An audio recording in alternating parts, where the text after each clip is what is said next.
Bé, ara començarem ja el que ens ha portat també aquí, a poder gaudir una estona d'aquesta conferència del senyor Agustí Alcoverro. Presentarem una mica pels que no el coneixeu, tot i que és una persona coneguda. En aquest moment el senyor Agustí Alcoverro és el director del Museu d'Història de Catalunya, ho és des de l'any 2008, però intentarem explicar més coses, que això és pel que tothom ja ho sap i tothom coneix. És un home seduït per les lletres i seduït per l'aprofundiment de la història de les dones i els homes del nostre país. En aquestes dues vessants, en el món de les lletres i de la llengua i en el món de la història, ha fet diferents accions, o està fent diferents accions. Ha fet accions de docència, per tant ha treballat a primària, treballa també a secundària en temes d'història. A més participa en grups de recerca, és un gran divulgador i també crea molts materials, al darrere dels quals és aquest llibre que tenim a les llibreries i que suposo que avui ens portarà algunes imatges sobre mapes i gravats de l'època, de la qual avui ens fa la seva aportació. Ha estat a primària i ha estat a secundària, però també ha estat professor de Ciències Socials a la Universitat de Barcelona i com a catedràtic d'institut en Geografia i Història. Per tant, coneix bé el món que avui nosaltres representem en aquesta trobada. En temes de recerca ha treballat en historiografia i cultura de l'humanisme i el Renaixement i a més ha aprofundit en dos grans conflictes, les guerres dels segadors i la guerra de successió. Ha publicat gran nombre d'articles, ha fet introduccions a llibres, comunicacions, ponències, ha participat en congressos i és actiu en el món de la recerca. Podríem destacar algunes obres com Identitat del territori, amb textos de geografia sobre el Renaixement, o Miquel Batllori en algunes de les biografies que ha fet. En divulgació històrica ha publicat llibres com Pirates i bandolers i bruixes de Catalunya del segle XVI i segle XVII i està vinculat a algunes de les revistes més rellevants en aquest context, com la revista Sàpiens o Temps Història, o ha participat en sèries d'històries relacionades amb història per la TV3, la Televisió de Catalunya. En el món de la creació literària s'ha dedicat bàsicament, o de moment, perquè encara pot abordar altres temes, en el món de la literatura juvenil i infantil, amb títols com El secret del doctor Gibert, Una troca embolicada, Morder el anzuelo, etc. En el món de la didàctica, dedicada sobretot als docents, per poder aprofundir la història en el seu treball diari a les aules, ha participat no només com a formador, sinó també en l'edició de llibres de text, tant per secundària obligatòria com per batxillerat. També està vinculat a la Societat Catalana d'Estudis Històrics i és membre del Col·legi de Doctors i Llicenciats de Catalunya i dels escriptors en llengua catalana. Però a part d'això, que són les coses més públiques, a nivell personal és un home, com que li agraden les lletres, bon lector, li agrada molt llegir, anar en bicicleta, fer viatges i veure el món i entaular-se i fer converses. Avui no li deixarem potser fer molta conversa, serà més unidireccional, però també gaudirem d'aquest plaer que té en la conversa. Només dir-vos que moltíssimes gràcies, repetir. Esperem que ens obri noves curiositats, que ens deixi buits perquè nosaltres tinguem ganes d'omplir-los rellegint els seus o altres llibres al voltant d'aquest tema i que ens aporti detalls que fins ara no ens havien permès entendre també aquesta realitat. Així que moltes gràcies, senyor Alcoverro. Molt bé.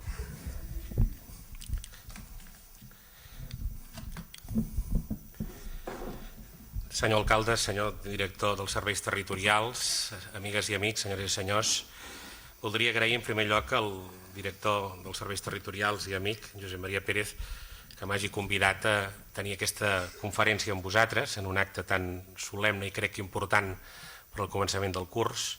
I també voldria agrair molt especialment a la senyora Mercè Parés la presentació que ha fet. Hi ha una cosa que potser avui toca vindicar. La primera escola on vaig treballar és una escola de primària de Cornellà, l'escola Sant Miquel. Jo era joveníssim, tenia 17 anys i tenia alumnes de 14, però això és una anomalia històrica, això sí que ho és, que en tot cas us l'explicaré un altre dia. Per tant, a la meva edat ja tinc 12 trienis i, bueno, no sé jo si... La veritat és una cosa bastant... I després, diguem-ne, durant 20 anys vaig estar a l'Institut Mercè Rodoreda de l'Hospitalet i em vaig ser director fins i tot. Diguem-ne que no és Baix Llobregat per una decisió administrativa o político-administrativa, però que bé, que mentalment i en molts sentits està molt agermanada amb l'altra riba del riu. Bé, aquesta primera imatge que teniu és un quadre coetani que intenta explicar la batalla d'Almansa. La batalla d'Almansa va ser la batalla més dura i més decisiva de la Guerra de Successió dins la península Ibèrica. Es va produir l'abril de 1707. Els valencians diuen que quan el mal ve d'Almansa tots el cansa, és una frase feta que té una part important de raó, com probablement sabeu, i estem parlant d'una batalla en la qual es van mobilitzar aproximadament uns 20.000 homes pel bàndol aliat i uns altres 20.000 homes pel bàndol borbònic. Els aliats, paradoxalment, eren liderats o capitanejats per una persona d'origen francès, era el comte de Galway, però en realitat es deia Henri Massy-Rivigny, i era un calvinista francès que havia hagut de fugir de França amb motiu de l'evocació de l'edicte de Nantes per part de Lluís XIV i, per tant, des d'aquell moment servia a la reina d'Anglaterra. I la causa borbònica també passava el mateix, però al revés. El cap dels exèrcits de les dues corones, francesa i espanyola, era en aquest cas un anglès, James Fitz James, però potser més conegut per un títol que li van donar a França, el de duc de Berwick. El duc de Berwick era, en realitat, el fill natural d'un rei d'Anglaterra destronat per la Revolució Gloriosa i, per tant, diguem-ne, havia hagut d'exiliar-se a França i allà es va posar al servei de Lluís XIV i de l'absolutisme borbònic francès i va continuar tota la vida. Bé, per què dic això? Perquè estem davant d'una guerra que és una gran desconeguda, que de fet jo entenc que ara hi comença a haver interès pel tema perquè pràcticament no s'havia llegit gaire i fins i tot gosaria dir que el nivell de recerca era relativament baix, vivíem de tòpics construïts la majoria al segle XIX per tothom, per uns i altres, i per tant és una guerra que mereix, jo crec, una revisió en profunditat. En primer lloc, el més important és que aquesta és una guerra moderna. Una guerra moderna vol dir que és, en primer lloc, una guerra en la qual l'artilleria ha assolit un nivell de mortaldat enorme, en la qual, diguem-ne, han aparegut noves armes per a la infanteria, com el fusell amb la baioneta o també les granades, que permeten un nivell de mortaldat, com dic, molt gran. És una guerra que mobilitza pràcticament tota Europa, activament o passivament, és a dir, directament o indirectament, i mobilitzar tota Europa l'any 1700 vol dir mobilitzar tot el món.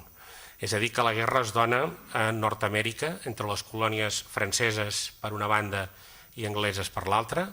La guerra es dona a Sud-amèrica, entre les colònies portugueses per una banda i espanyoles per l'altra.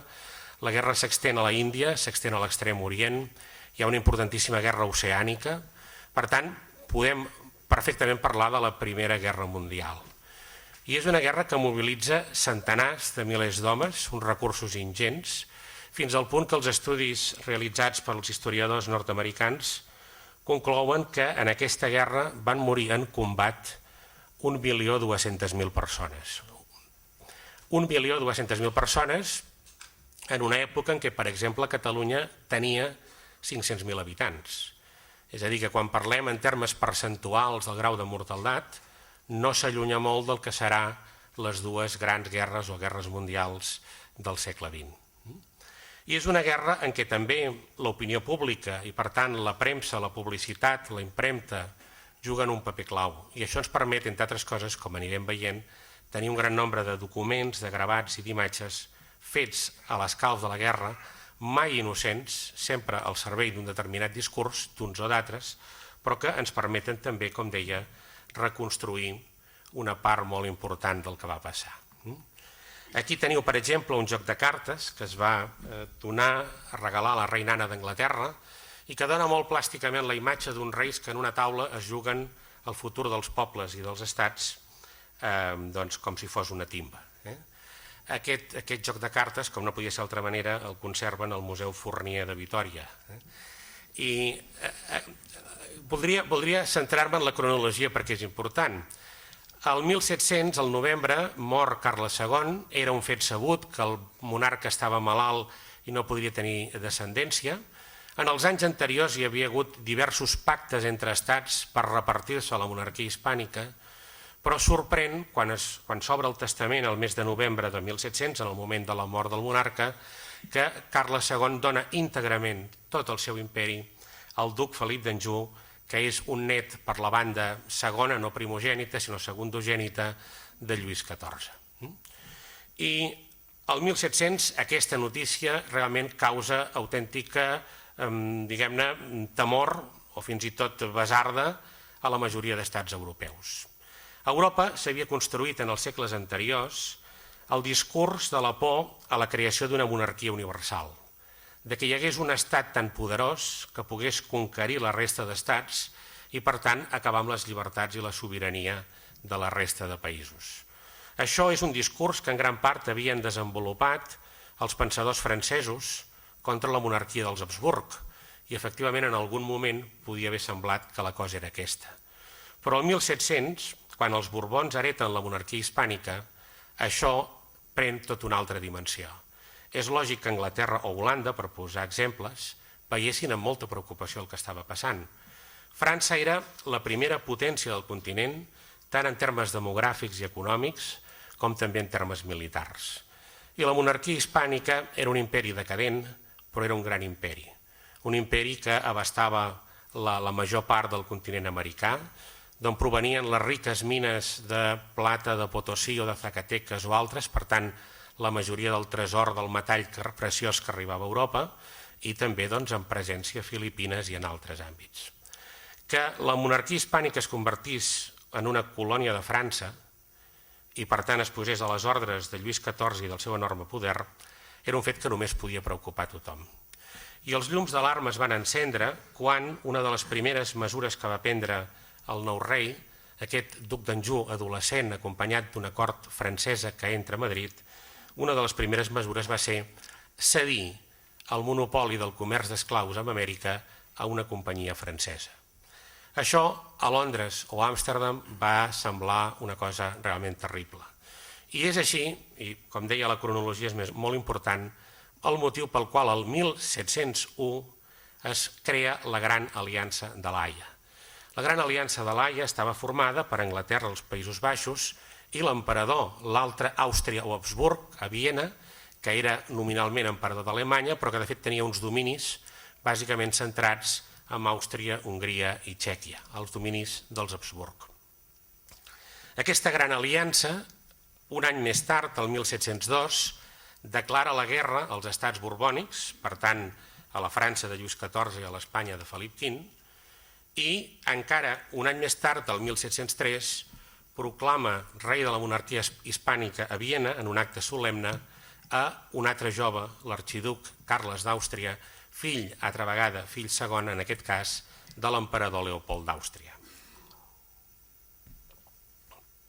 I aleshores, aquest Carles III, acabat de nominar formalment rei d'Espanya, emprèn un viatge via Amsterdam i Londres, que el porta finalment a Lisboa, i des de Lisboa, ja a començament de 1704, intenta iniciar una guerra contra el seu adversari Felip V a la frontera d'Extremadura.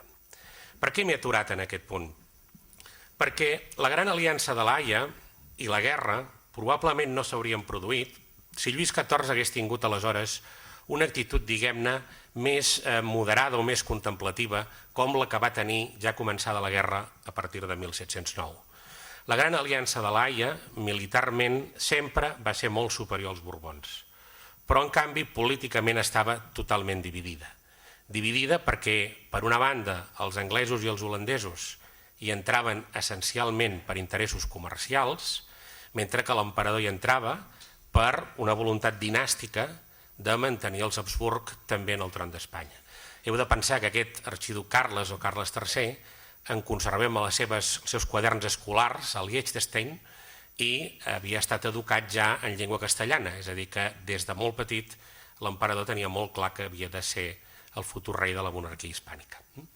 Per tant, aquesta fortalesa, però alhora debilitat, serà clau quan expliquem el final de la guerra.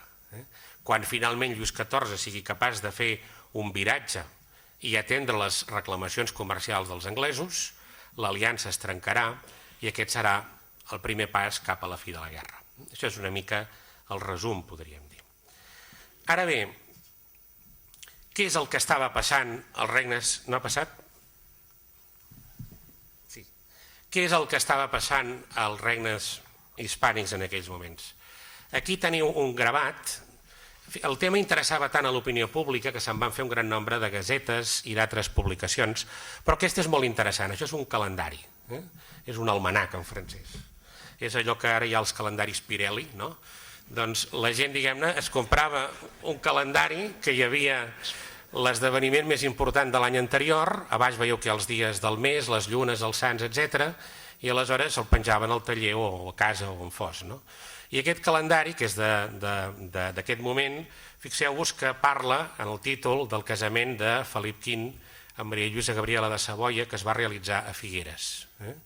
Els dos contendents en el tron, tots dos van conèixer les seves esposes a Catalunya i tots dos es van casar a Catalunya. És una cosa interessant de valorar. Felip V a Figueres, com veieu. Bé, és evident que la proclamació d'un rei borbònic i francès havia de suscitar un gran nerviosisme i també una gran actitud negativa a tots els regnes hispànics, perquè la monarquia hispànica portava 2 segles en guerra contra França i els àustries portaven més d'1 segle de guerra contra els borbons. Per tant, per exemple, per a molts aristòcrates castellans, el fet que un Borbó es convertís de cop i volta en rei de la monarquia hispànica sense disparar un tret només podia ser considerat un acte d'alta traïció. I de fet el primer personatge important que es va exiliar va ser un dels més importants, potser el més important aristòcrata castellà del moment, Tomàs Enríquez de Cabrera, l'almirall de Castella. L'almirall de Castella ja el 1702 es va exiliar a Lisboa i va posar tot el seu patrimoni al servei de construir un exèrcit que hostigués a Felip V, amb la intenció de revocar el testament. Bé, aquest sentiment antiborbònic era general i era molt ampli a Catalunya per molts motius. En primer lloc, perquè només feia 50 anys que els borbons havien conquerit el Rosselló i la Cerdanya amb el Tractat dels Pirineus i havien imposat un model clarament centralitzador i fins i tot el 1700 acabaven de prohibir la llengua catalana com a llengua oficial al Rosselló. En segon lloc, perquè al llarg de la segona meitat del segle XVII les invasions militars franceses havien estat contínues, l'última, el 1697, havia suposat fins i tot la caiguda de Barcelona i el comportament de les tropes franceses no havia estat mai precisament l'adequat. Però més en general, perquè allò que unia, que cohesionava la comunitat política catalana era la defensa de les constitucions. I era evident que el nostre model pactista o constitucional era un model clarament contraposat al model que els borbons havien imposat allà on governaven, inclòs, com deia, els comtats del Rosselló i la Cerdanya. Ara bé, crec que es pot afirmar que no hauria començat mai la Guerra de Successió si no hi hagués hagut la guerra internacional. Ningú estava tan boig per intentar mobilitzar i organitzar un sentiment difús que existia antiborbònic frontalment, que hauria significat enfrontar-se ni més ni menys que dues de les monarquies més poderoses del món. És l'arribada de les notícies que venen de fora, primer de que s'acaba de crear una gran aliança, després de que la gran aliança ha declarat la guerra, després de que l'aliança ha proclamat rei a un Habsburg i, finalment, totes les notícies que arriben de batalles, és això el que va mobilitzar la gent i el que va permetre passar, com deia, d'un sentiment difús antifrancès a una organització, diguem-ne, política en la clandestinitat, en la més estricta clandestinitat. I és així com es va construir i es va eixamplar i va eixamplar les seves bases socials el que podem anomenar el partit austriacista. Aquest partit va ser particularment poderós a Catalunya perquè és on va aconseguir aplegar un ampli sentiment interclassista gràcies justament a que el seu punt clau era la defensa de les constitucions i llibertats del país. Al darrere del partit austriacista, organitzat en la clandestinitat, amb mètodes clarament clandestins, tenim, en primer lloc, la burgesia de Barcelona. una burgesia que ja havia entrat en una lògica, podríem dir-ne capitalista, que tenia un comerç permanent i constant amb Londres i la Haia, que fins i tot havia generat corresponsalies d'uns i altres i que, a més, havia generat fins i tot lligams humans molt poderosos. Narcís Feliu de la Penya, un dels primers austriacistes, que va ser empresonat per Felip V i va ser alliberat quan van entrar els aliats, ho havia escrit. Havia dit: Catalunya ha de ser la Holanda del Mediterrani. I aquest era el projecte polític sobre el qual es va bastir el discurs austriacista. Hem parlat de la burgesia de Barcelona, però també hi va jugar un paper clau la petita noblesa i la pagesia benestant del que en diríem l'eix Vic-Ripoll, els que van ser anomenats vigatans, que són els que s'havien enfrontat en múltiples guerres contra les tropes franceses i són els que van generar el que podríem dir el front armat del Partit Austriacista a Catalunya i els que van organitzar, diguem-ne, el primer moviment per separar la plana de Vic de les direccions que venien del virrei de Barcelona.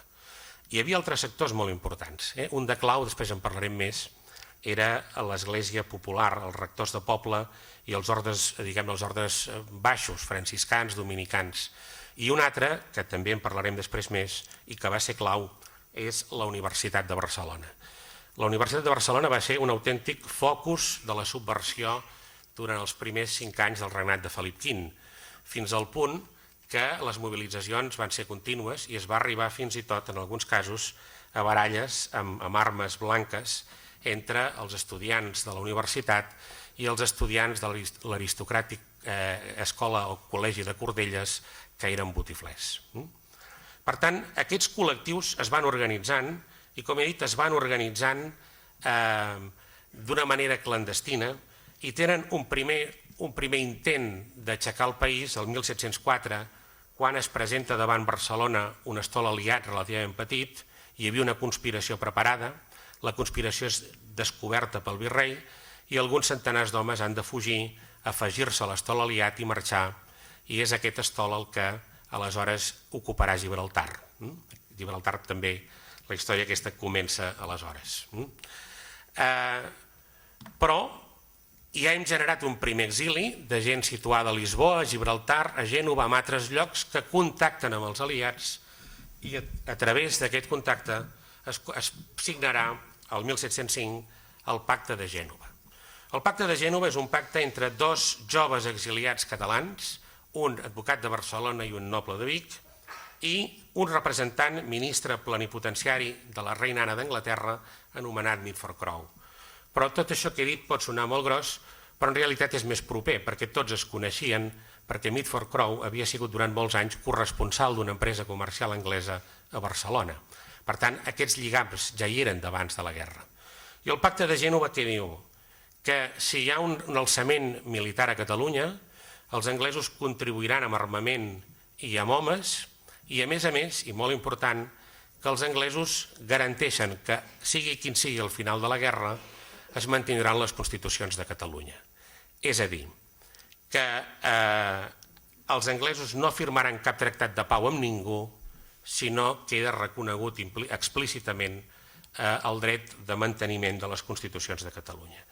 I aquest context, el Pacte de Gènova, jo crec que és el reconeixement d'un doble fracàs, però també l'inici d'allò que ara en diuen sinergia o sinèrgia, depèn de...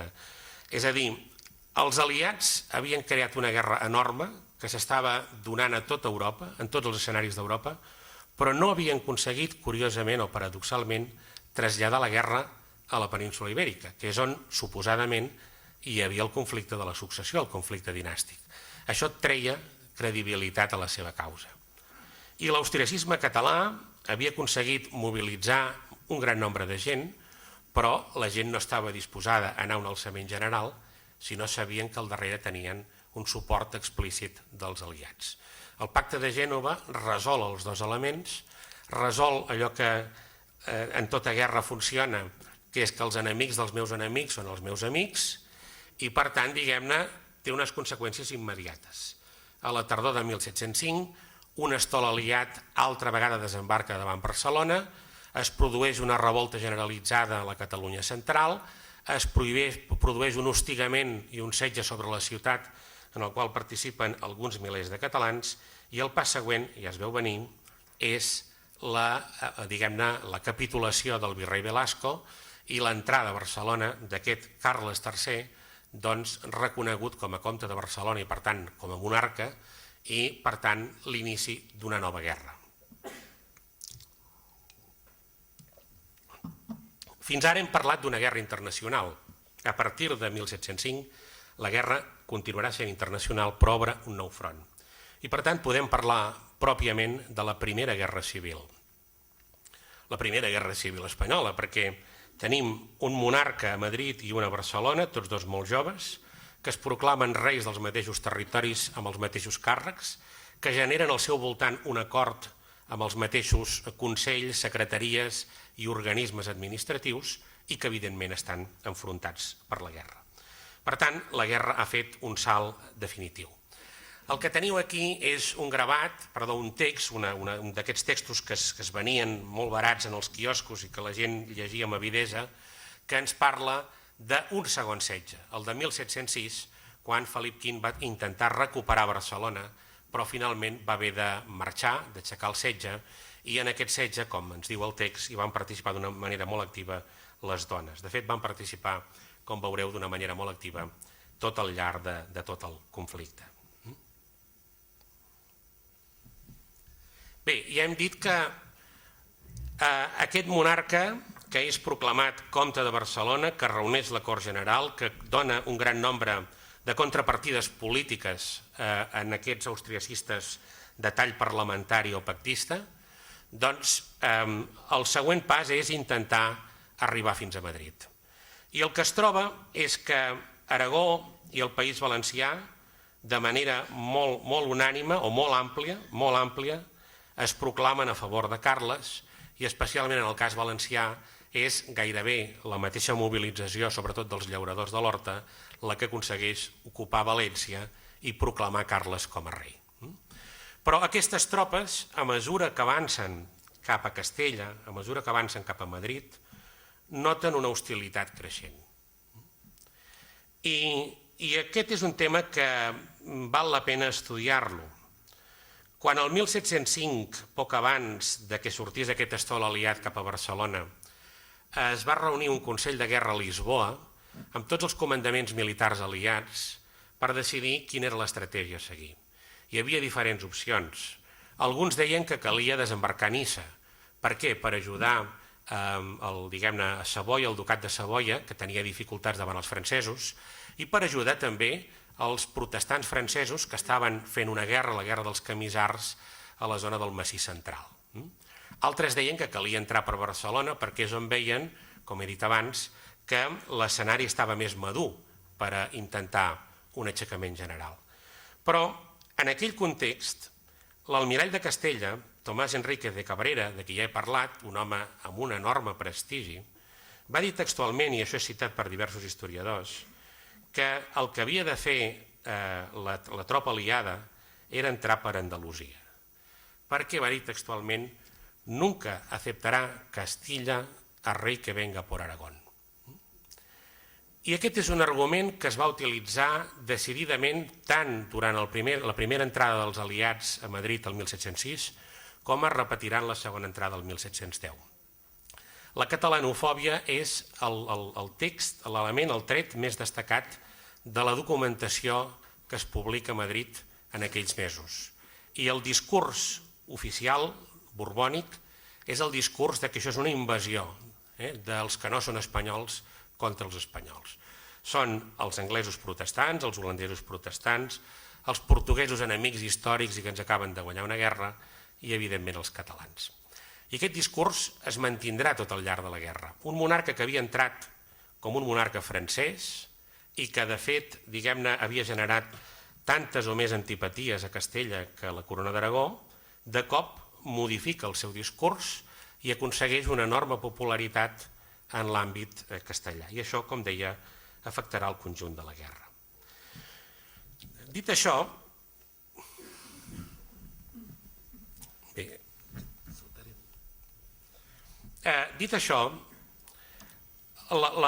l'espai tràgic del setge de Barcelona i de l'11 de setembre ens ha fet oblidar tota una part de la guerra que és molt important. A partir de 1705, Barcelona s'ha convertit en un acord reial i això vol dir que hi acudeixen aristòcrates de tots els regnes hispànics, italians o peninsulars ibèrics que estan a favor de Carles, que hi acudeixen els ambaixadors dels estats aliats i dels estats neutrals, que hi acudeix el legat pontifici perquè Roma reconeix a Carles com a rei, únic rei legítim el 1709, i acudeixen també un gran nombre de comerciants. A més, l'armada anglesa pràcticament ha escombrat del Mediterrani occidental l'armada francesa i, per tant, la possibilitat de comerciar des de Barcelona cap a l'Atlàntic està més oberta que mai, fins al punt que uns burgesos catalans creen una empresa que s'anomena la Companyia Nova de Gibraltar i que tenia com a objectiu convertir Gibraltar en el que era Cadis per als castellans, és a dir, el punt de partida del comerç amb Hispanoamèrica. Aquesta situació, diguem-ne, feliç, es va prolongar des de 1705 fins a 1713. És una situació sorprenent i que no té precedents perquè des de feia 2 segles Catalunya havia deixat de ser un acord reial. Venen un gran nombre d'artistes italians cridats per la cort o pel rei o pel seu entorn, sobretot arquitectes, pintors, alguns grans músics i compositors d'òpera. La primera òpera peninsular s'estrena el 1708 amb motiu del casament de Carles i Elisabet Cristina, és Il più bel nome, i l'autor és Antonio Caldera, un dels grans compositors napolitans que després marxarà cap a Viena amb l'emperador. En definitiva, estem parlant d'una època força diferent del que sovint ens podríem imaginar. El moment culminant, en tenim una imatge, és el moment en què Elisabet Cristina arriba des dels regnes austríacs i arriba per casar-se amb Carles, desembarca a Mataró, que és on correspon aquesta imatge, i tot seguit es traslladen a Barcelona, on efectivament confirmaran el seu casament a Santa Maria del Mar. És un moment en què aquest rei pot concedir títols, honors, privilegis a persones, a ciutats, institucions, a gremis, a universitats, i per tant és un moment relativament fort. Evidentment amb matisos. Tenim una anècdota que explica el cronista Narcís Feliu de la Penya, que crec que és molt d'interès.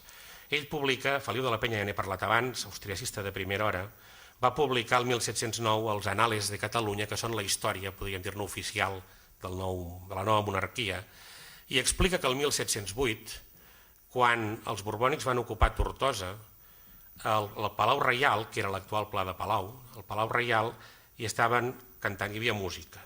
I el poble menut de Barcelona va arribar i va començar a tirar pedres contra les finestres, exigint que parés la música, perquè deien avui és un dia trist per Catalunya.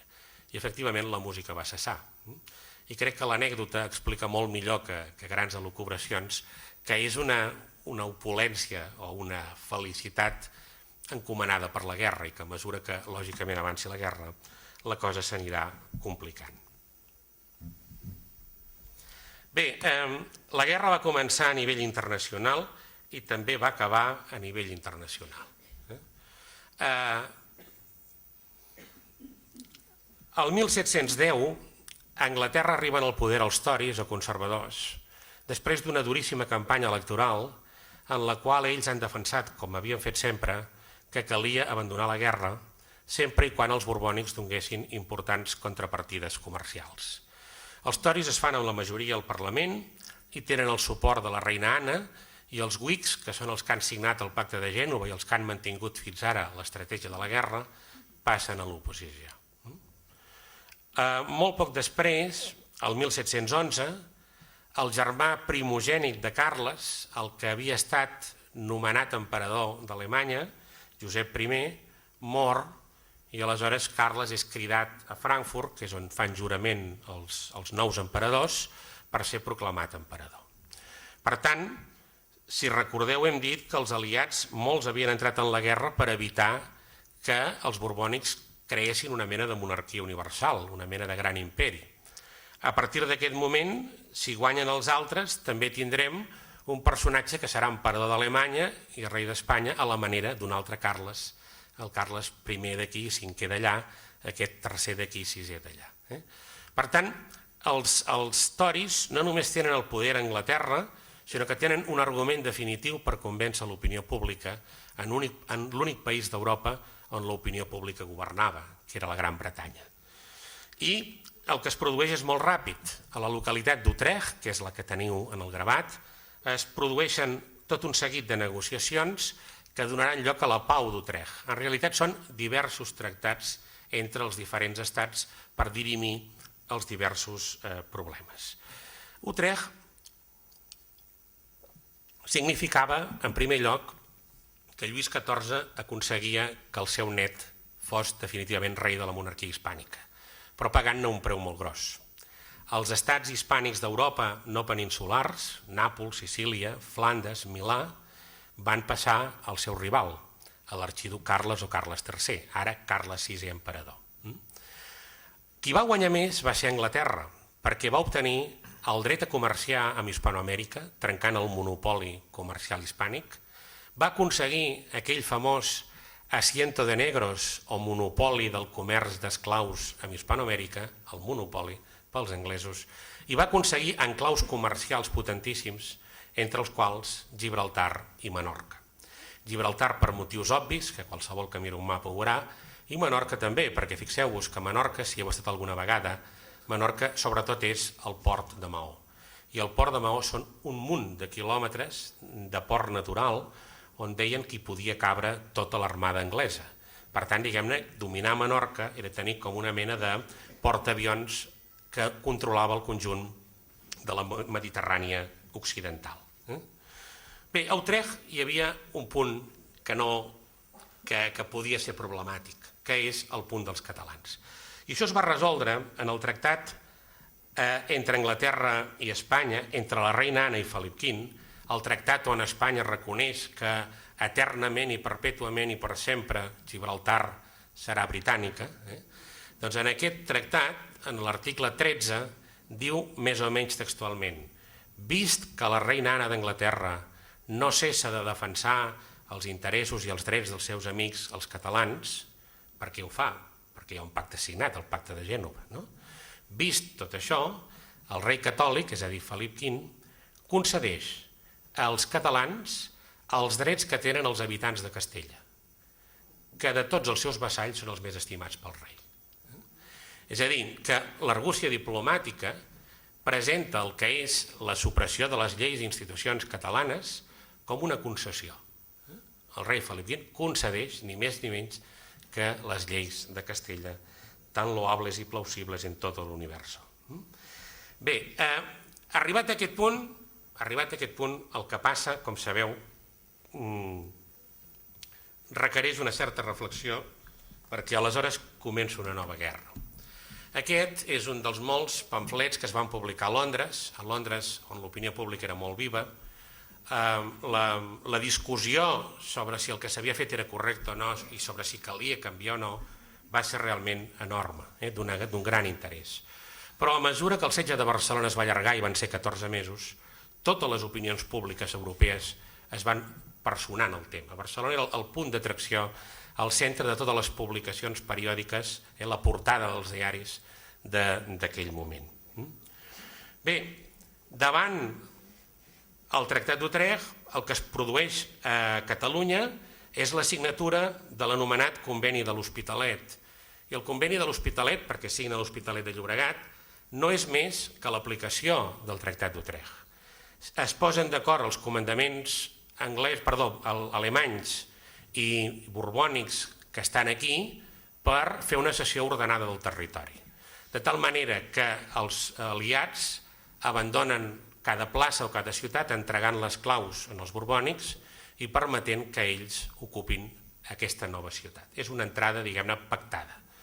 El que no estava previst és que la majoria o una part molt important de les institucions catalanes no estiguessin disposades a acceptar el Tractat d'Utrecht.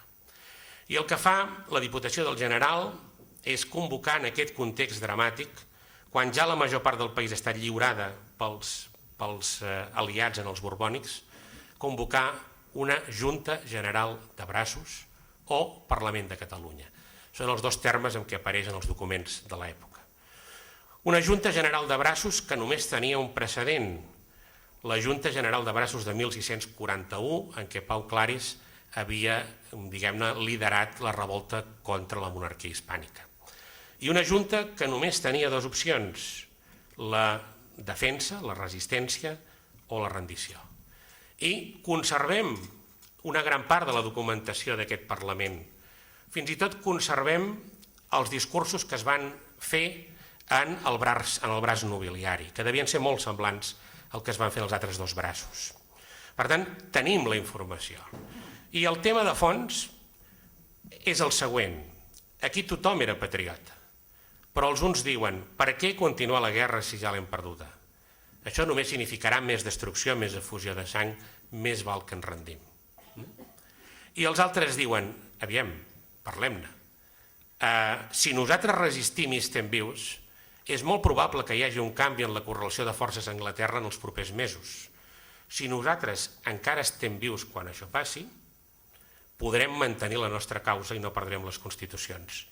Si ens entreguem ara, és la fi de les constitucions i, per tant, la fi del que en diuen ells la nació catalana, és a dir, la nació política catalana, que és la nació. I, de fet, tenien raó, perquè els catalans van enviar ambaixadors a les antigues capitals aliades, a Viena, a l'Haia, a Londres, i en un moment donat mor la reina Anna d'Anglaterra, puja al poder el Consell de Regència de majoria Whig, per tant partidari d'ajudar els catalans, i es proclama nou rei Jordi I de Hannover. I Jordi I, príncep de Hannover, acabat de proclamar rei d'Anglaterra i d'Escòcia, camí de Londres passa per l'Haia i rep en ambaixada a l'ambaixador català Felip Ferran i Sacirera. I Felip Ferran i Sacirera li explica la situació, li demana textualment que permeti que es creï una república lliure de Catalunya amb suport anglès, i Jordi I li respon textualment que quan arribi a Londres el primer que farà és ordenar l'armada que es troba a Maó que vagin cap a Barcelona i l'alliberin del setge. Ara, què passa? Que el dia en què es va produir aquesta trobada era el 18 de setembre de 1714. No tenien whatsapps, ni SMS, ni res de tot això, i cap dels dos, diguem-ne, que participaven en l'entrevista sabia encara la notícia de la caiguda de la ciutat. També pot ser que l'espionatge borbònic, sabedor del que s'estava canviant a França, perdó, a Anglaterra, hagués avançat l'operació Barcelona precisament per evitar que es pogués produir. En tot cas ho dic perquè moltes vegades es parla del fanatisme i de moltes coses. És una decisió molt reflexiva, molt meditada i que tenia, diguem-ne, probabilitats de guanyar. En tot cas no hi havia alternativa i així ho va entendre la Junta General de Braços. El gravat que teniu és un dels 6 que va fer un pintor francès, Jacques Rigaud, que van explicant el procés com la ciutat és assetjada i finalment conquerida. Si mireu el penúltim, que és el de l'11 de setembre, el busqueu en qualsevol llibre, i el mireu amb detall, veureu que a la dreta hi ha una contraofensiva liderada per un senyor dalt d'un cavall, i aquell senyor dalt d'un cavall, vull destacar-ho avui aquí a Sant Boi, amb tota seguretat, és Rafael Casanova. I això sí que ho voldria dir perquè, i bé sent a Sant Boi, perquè les novel·les són novel·les. Jo he escrit novel·les, com ho ha dit abans. Les novel·les són una construcció de ficció en la qual tu vas creant fets no reals, ficticis, per explicar al final una gran veritat. Això és una novel·la. Una gran novel·la no li hem de buscar la fidelitat en el detall, sinó la fidelitat en l'explicació global. Aleshores, hi ha novel·les recents, alguna molt coneguda, que expressen determinades opinions que us asseguro que mirant els fets objectivament no s'aguanten per enlloc. I jo crec que aquí no és una llicència literària ni tan sols, sinó que és caure en un presentisme, perquè com que avui, i m'ho permetrà l'alcalde, els polítics no gaudeixen d'una gran fama, per definició, si aquest era el cap de la política dels catalans, havia de ser segur un traïdor i moltes més coses. Doncs no va ser així, em sap molt de greu, però no va ser així. Rafael Casanova, puntualment, ho explico puntualment, no voldria... És un personatge que neix a Moià, una família benestant. Moià aleshores era carrer de Barcelona. Determinades ciutats estratègiques a Catalunya eren carrers de Barcelona.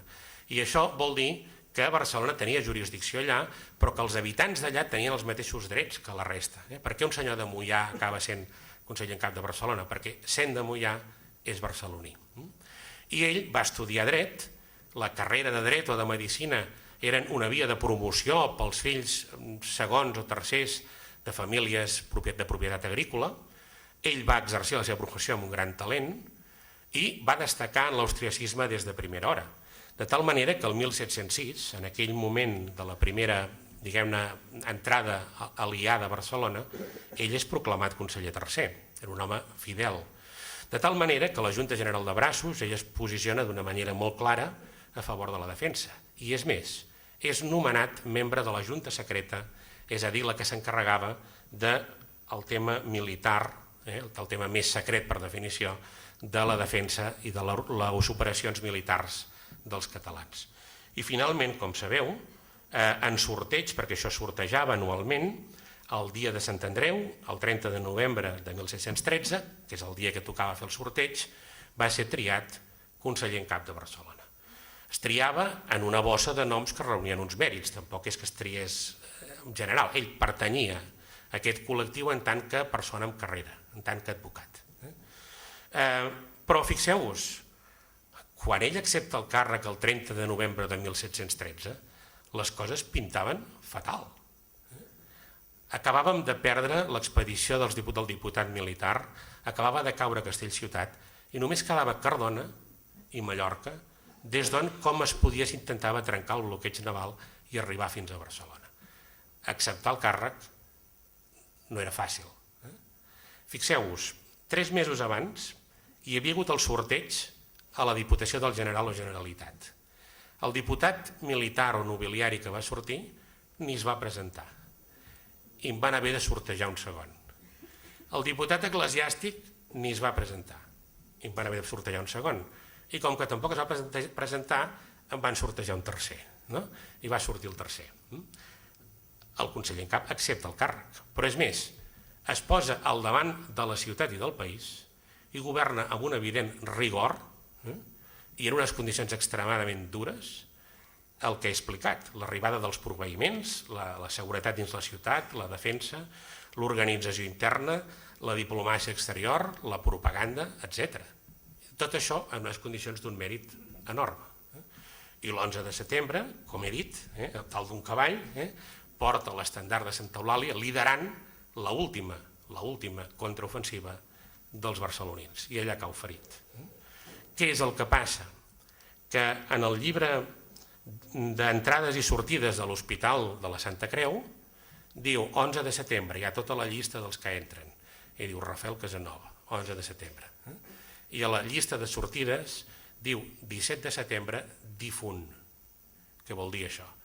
Que el personal de l'hospital es va conspirar per, diguem-ne, simular la mort de la primera autoritat de tots els catalans en aquell moment, del conseller en cap de Barcelona, perquè pogués passar la clandestinitat. I allà es va mantenir fins al 1719, que en un altre context bèl·lic que ara no explicaré, doncs es donen les primeres mesures d'indult i ell reapareix, però manté el contacte amb l'exili i manté la dignitat fins a la seva mort. I això és intachable. Es pot dir, com va dir aquell, que ni tan solo le fusilaron. És cert, però això també té una explicació. Quan diem per què els barcelonins o els defensors de Barcelona, barcelonins i no barcelonins, i catalans i no catalans, dels regnes hispànics, valencians, aragonesos, castellans, que hi havia a Barcelona, per què van mantenir la defensa ultrança carrer per carrer davant d'una tropa que entrava i que era enormement més gran? Perquè les ciutats només es podien ocupar per dues vies, o conquerint-les militarment o capitulant. Si les conquerien militarment, automàticament es produïa el saqueig, probablement la destrucció i incendi de moltes cases i, evidentment, la violació de totes les dones. En canvi, si s'aconseguia la capitulació, això obligava l'exèrcit ocupant a entrar de manera ordenada. I els barcelonins van estar aguantant metro a metro i ho van estar fent fins que Berwick va calcular que era millor signar una capitulació i entrar ordenadament, com va fer el dia 13, que no una altra cosa, i en aquesta capitulació, entre altres coses, deia que es garantia la vida, la llibertat i la propietat dels defensors. No es va complir del tot, però en part sí. En part sí. Per tant, altra vegada quan diuen el fanatisme, no, escolti, és que era com els bombers de Txernòbil que aguantaven la manguera i sabien que les dones i els fills, diguem-ne, estaven al darrere i que ells moririen per aguantar la manguera, però l'havien d'aguantar. Però és més, el millor gravat sobre l'ocupació de Barcelona, que el va fer un enginyer militar de Cardona, exiliat a Viena, i es va publicar a Viena el 1718, diu que allò que va decidir Berwick acceptar la capitulació és que en mitja hora les dones i els nens de Barcelona, en mitja hora, repeteixo, van construir una nova línia de defensa molt ben dotada a Pla de Palau. I Berwick va començar a pensar que quan conquerissin aquesta nova línia n'hi hauria un altre 100 metres més enllà i un altre i un altre i un altre, i allò es convertiria en una autèntica carnisseria per als atacants. I això és el que els va acabar de decidir. Bé, una mica anant acabant, perquè tampoc voldria... Una de les conseqüències va ser l'exili. Parlem d'uns entre 25.000 i 30.000 exiliats, aproximadament la meitat catalans, l'altra meitat refugiats a Catalunya dels altres regnes. He dit abans que la població de Catalunya devia estar al voltant del 500.000 de persones. Per tant, altra vegada, en termes percentuals, l'exili és comparable al del 39, d'una manera bastant clara. A Viena, per exemple, es va crear l'Hospital d'Espanyols i l'Església de la Mercè, una església que encara funciona avui i que és presidida per la imatge de la Mare de la Mercè, un dels punts de sociabilitat d'aquesta gent. Més endavant, fins i tot, van arribar a crear una ciutat, la Nova Barcelona, avui és Renyanín, avui a les terres de la regió autònoma de la Vojvodina, dins la República de Sèrbia, la Nova Barcelona, i van acompanyat també, juntament amb l'exili, d'una enorme repressió.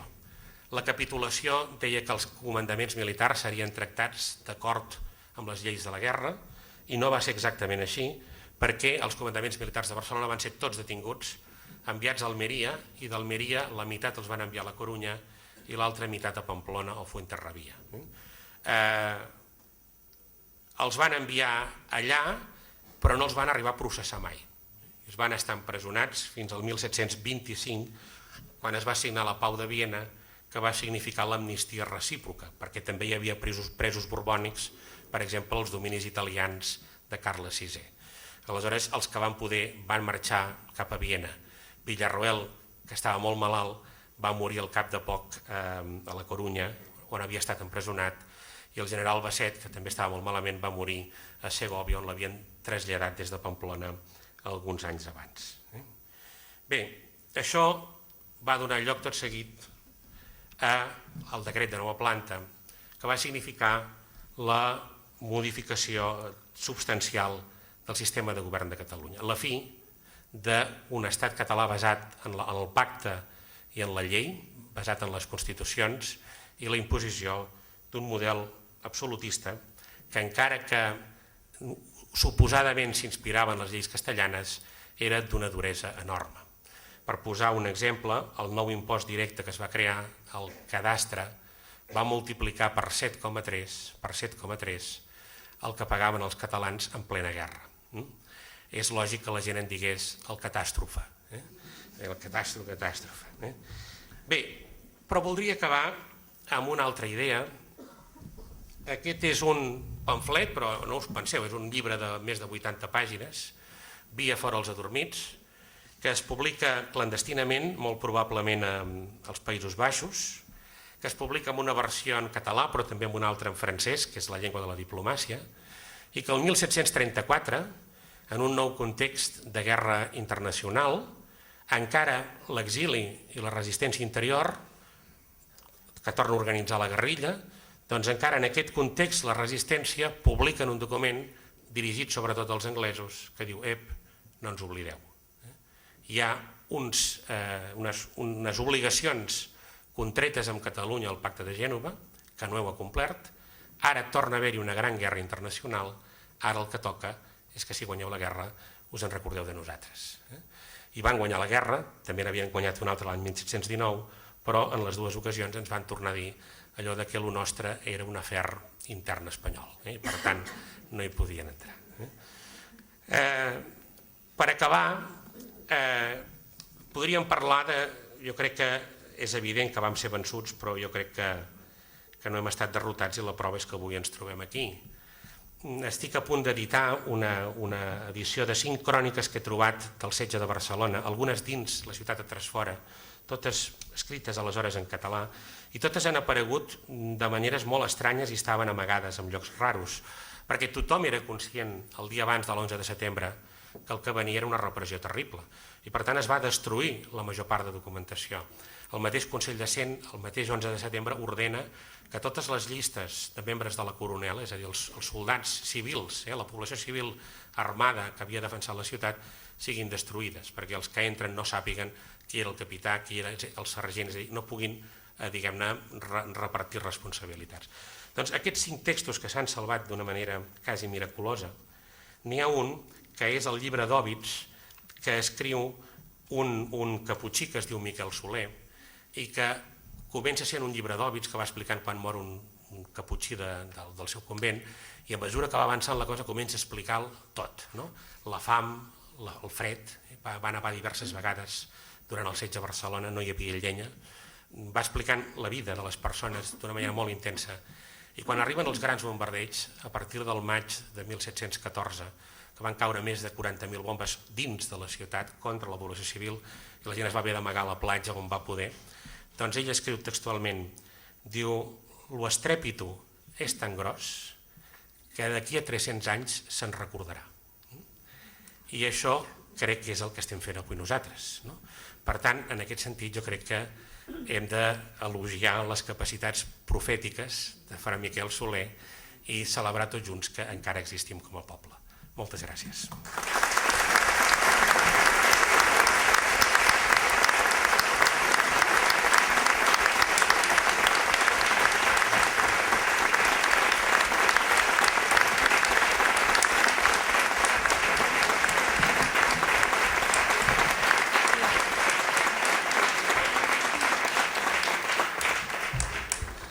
Molt bé, doncs, moltíssimes gràcies, Agustí, per aquest testimoni. Doncs és ben cert, 300 anys després persistim. I precisament estem avui a Sant Boi, ciutat del tricentenari també, una de les 9 ciutats que la Generalitat ha situat en aquesta ruta 1714.